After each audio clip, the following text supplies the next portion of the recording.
আসসালামু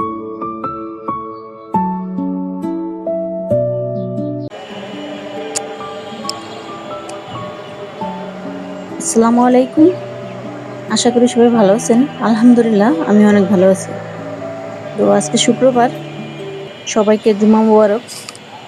তো আজকের ভিডিওটাও বিকাল থেকে শুরু করলাম, কারণ যখন একটু আলো থাকে পর্যাপ্ত, আসলে ভিডিও করলে কিন্তু তখন দেখতেও সুন্দর লাগে। আর এরকম পড়ন্ত বিকেল, আসলে যখন সূর্যটা অস্ত যায়, সেই দৃশ্যটা দেখতে কিন্তু খুবই সুন্দর লাগে। তো আজকে যেমনটা থাম্বনেলে দেখছেন, যে আগস্ট মাসের শেষের দিকে এসেও আমরা শীতের এবং গরমের কি কি সবজি এখন চাষ করতে পারবো বা লাগাতে পারবো, তো সেটাই থাকছে আজকের ভিডিওতে।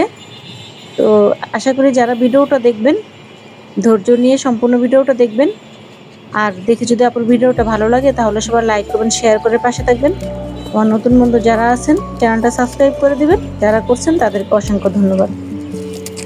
তো শুরুতেই একটা কমেন্টসের রিপ্লাই দিতেছি। এক আপু কমেন্টস করছে যে আমার কাছ থেকে যে ধুন্দুলের বীজ, তারপরে হচ্ছে চিচিঙ্গা, বরবটি এগুলো নিয়েছিল, তো সেগুলো আলহামদুলিল্লাহ লাগিয়েছে। আর মাশাল্লাহ খুব সুন্দর ফলন সেখান থেকে এসেছে।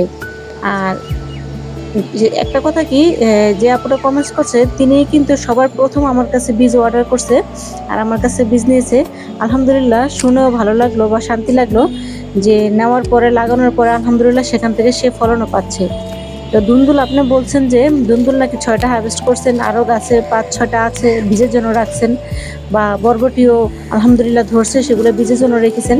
তো ইনশাল্লাহ আলহামদুলিল্লাহ বীজটা অবশ্যই হবে। আর গরমের সিজনও আলহামদুলিল্লাহ আশা করি আরও সুন্দর হবে। আর যে চিচিঙ্গার কথা বললেন, যে চিচিঙ্গা আপনি লাগিয়েছেন, এখন ফুল আসতেছে, এখনও ফলন হয় নাই, ইনশাল্লাহ হবে। এই যে আমার এগুলো দেখলে একটু বুঝতে পারবেন, এই যে একটু চিপার মধ্যে আছে দেখাতে পারতেছেন, একটু খেয়াল করলে দেখবেন এটা কিন্তু চিচিঙ্গা, এটা কিন্তু গরমের সবজি। তো আমি কিন্তু কোনোবার এই সিজনে চিচিঙ্গা লাগাই নাই। তো এবার যখন আমি লাগালাম দেখলাম যে আলহামদুলিল্লাহ ফলন কিন্তু হয় মাশাল্লাহ। এই যে দেখেন, একটু খেয়াল করলে বুঝবেন। তো এর আগেও কিন্তু কয়েকটা এরকম হয়েছিল, আমি পরাগায়ন করিনি, তো যার কারণে সেগুলি আসলে টিকে নেই, বা পুরুষ ফুল ফুটলে স্ত্রী ফুল ফুটে নেই, এরকম অবস্থা ছিল। তো যার কারণে পরাগায়ন করতে পারিনি। আর আলহামদুলিল্লাহ একটু খেয়াল করলে দেখবেন যে এখনও কিন্তু গরমের চিচিঙ্গার যে সবজিটা মাশাল্লাহ আলহামদুলিল্লাহ আমার বাগানে আবার সুন্দর করে ফলন আসা শুরু হয়ে গেছে। তো যে আপু বলছেন আপনারা এখনো হয়নি, ইনশাল্লাহ আপনারও বাগানে হবে আলহামদুলিল্লাহ। তো খুব খুশি লাগলো, খুব ভালো লাগলো। আশা করি যারা যারা বীজ নিচ্ছে সবাই ইনশাল্লাহ খুব সুন্দর ফলন পাবে।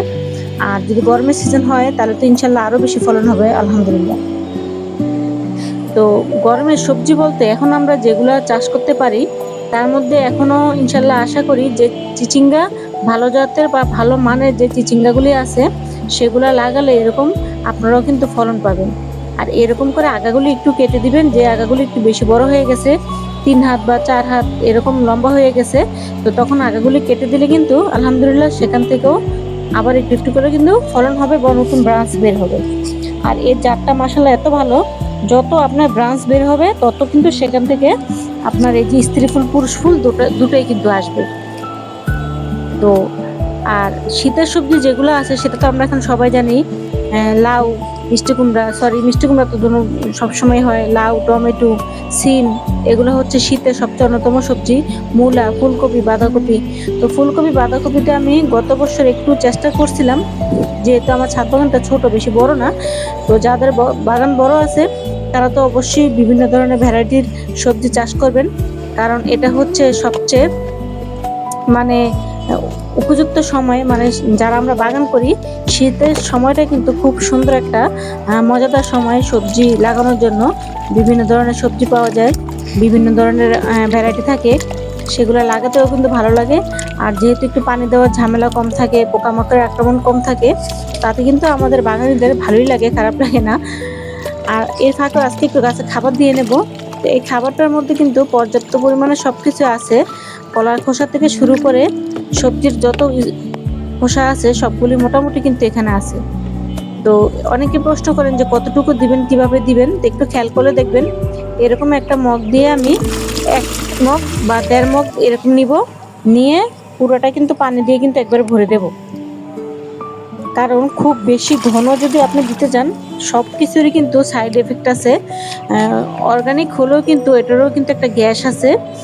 যদি খুব বেশি ঘন এরকম ঘন অবস্থায় আমরা দিয়ে দিই তাহলে গাছের গোড়ায় কিন্তু ফাঙ্গাস জমে কিন্তু সেখানে আপনার গাছটা মরে যাওয়ার কিন্তু চান্স থাকে, শিকড়গুলো কিন্তু নষ্ট হয়ে যায়। একটু খেয়াল করলে বুঝতে পারবেন যে কতটুকু পাতলা করে আমি নিছি। এরকম পাতলা করে তারপরে কিন্তু আমরা আমাদের গাছে এভাবে করে দিয়ে দেবো। আর যেহেতু অর্গানিক এটা আমরা সপ্তাহে একবার করে দিলেও কিন্তু কোনো ক্ষতি হবে না, বরং আরো ভালো হবে গাছের জন্য।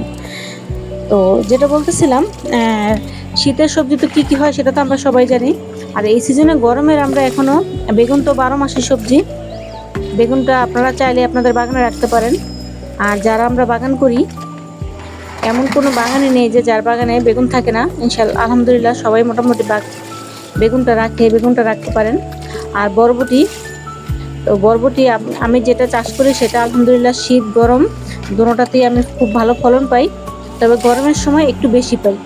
তো সেই ক্ষেত্রে আপনারা বরবটিটাও আপনাদের বাগানে রাখতে পারেন, গরমের সবজি। তার মধ্যে আরেকটা হচ্ছে মিষ্টি কুমড়া, যেটা 12 মাস হয়।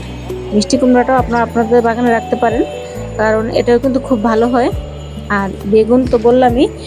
তো আরেকটা জিনিস হচ্ছে ধুন্দুল যেহেতু এইবার প্রথম আমি চাষ করছি, আর আমার ধুন্দুলটা অন্য জাতের, অন্যরকম, যেটা আপনারা ভিডিওতে সবসময় দেখে থাকেন।